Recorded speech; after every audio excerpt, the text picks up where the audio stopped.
Hello everyone, my name is Erin and I'm the chair of the Southern Branch of the Irish Patchwork Society. In 2016 through 2017, we're running our Block of the Month project. We're creating a quilt out of all of these blocks. This is November's block. Excuse me. It is the Contrary Wife Variation block. And this is what it looks like. It's made out of the diamond in a square block units and also some half square triangle units and some flying geese units.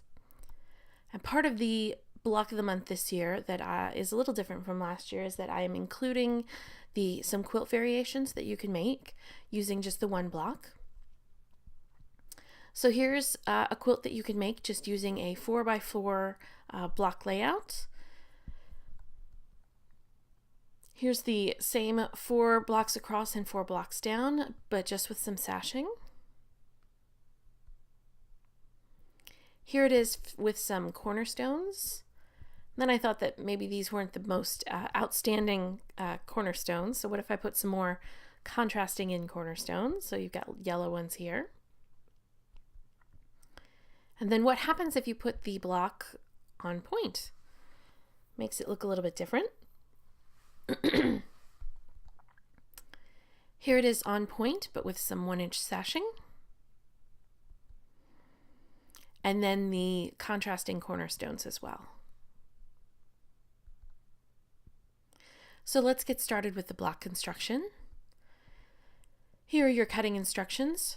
So you'll need some background fabric. I'm using white in my quilt, so you're going to need 4 2.5-inch squares, 4 2.5 by 4.5-inch rectangles, 4 3 3/4-inch squares, the fabric one, which I'm using a red leopard fabric, 1 4.5-inch square, 8 2.5-inch squares, and 4 3 3/4-inch squares.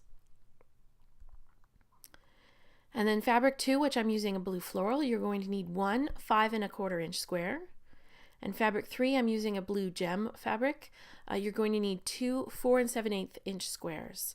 And all of the fabric I'm using is from Robert Kaufman. It's from Elizabeth Hartman's fabric line Roto-Ruth, just in case you're interested. First thing you're going to do is to construct some flying geese units. And to do that, you're going to take the 8 2.5-inch squares, and using a marking pen of choice, you're going to draw a line from corner to corner. Once you have that done, you're going to layer 1 square on top of the 2.5 by 4.5-inch rectangle and sew directly on the line. Once you've done that, you're going to, the part that's just the triangle, which is on the upper right hand side of that rectangle, you're going to trim that to 1/4 inch, and then you're going to press it open.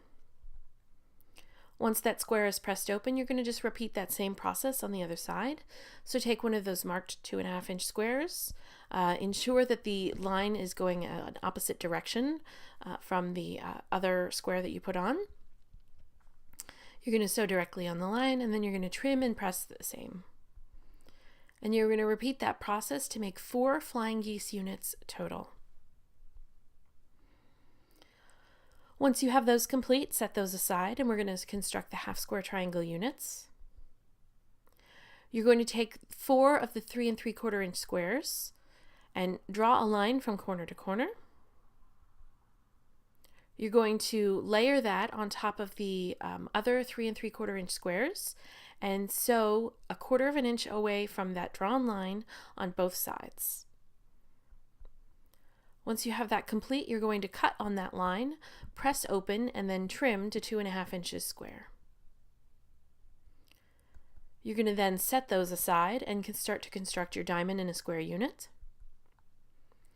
Taking your 5 1/4-inch square, you're going to cut a line from corner to corner twice, making 4 triangles. Now just be careful when you work with these triangles. Once you've made these cuts, you've exposed some biased edges. So if you manhandle them, if you stretch them, they're going to stretch out of shape, and it's going to make your piecing more difficult as we go on. So once you have those cut, you're going to set those aside and then take that 4.5-inch square, fold it in half once and press, open it up, fold it in half the opposite way and press. Basically what you're doing is you're making a crosshair for fabric placement in the fabric placement of the blue floral that we just cut. So you'll see here you take the long side of the triangle and you line it up with the edge of that square, and then you take the point of the triangle and line it up with one of those lines that you created when you folded and pressed. You're going to sew a 1/4 inch seam and then press open. And you're going to repeat that process on all 4 sides. Once you have that complete, you're going to want to trim these dog ears and any excess fabric a 1/4 inch away from that intersection line where you see the corners of the square, of the red square. When you cut those dog ears up, be sure to put a 1/4 inch at that point, and then cut off anything that's over a 1/4 inch. There's a photo that I think I have later in the slideshow that will make this a little bit clearer. So then you're going to take the 2 4 7/8 inch squares, and you're going to cut just one line from corner to corner, and using those 2 squares you're going to make a total of 4 triangles. So you're going to use that same process to align the triangle with the crosshair, sew a 1/4 inch away and press open, and repeat that on all 4 sides. And here's a photograph that I made to trim any excess fabric that is more than a 1/4 inch away from the point. So you see here that my 1/4 inch is lined up with that point of the that blue floral fabric, and anything over, which you can see the dog ears are over, and then there's just a hair of fabric on the lower triangle that needs to be trimmed off as well. So once you have that complete and trimmed, you're going to do your final assembly. And using the photo as a guide, you're going to organize your block. You've got the background fabric squares in all 4 corners. Those have the half square triangles next to them, and then the flying geese are in the center of those. And then you put that diamond in a square block in the center of all of those.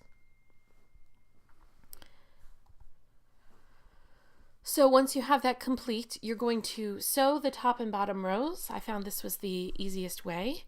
And then the components to the left and the right. Once you have those complete, you're going to sew the right and left units to the diamond in a square. And then you're going to sew the top and bottom rows to the block. And then you're going to do your final press and you're all done. If you have any questions, you can visit our website. We're www.ipscork.com, and our email address, which comes to me, is corkips@gmail.com. The instructions for this block should be posted up in about another month, I think. And yeah, so we wait about 3 months between the debut of the block and posting it on the website.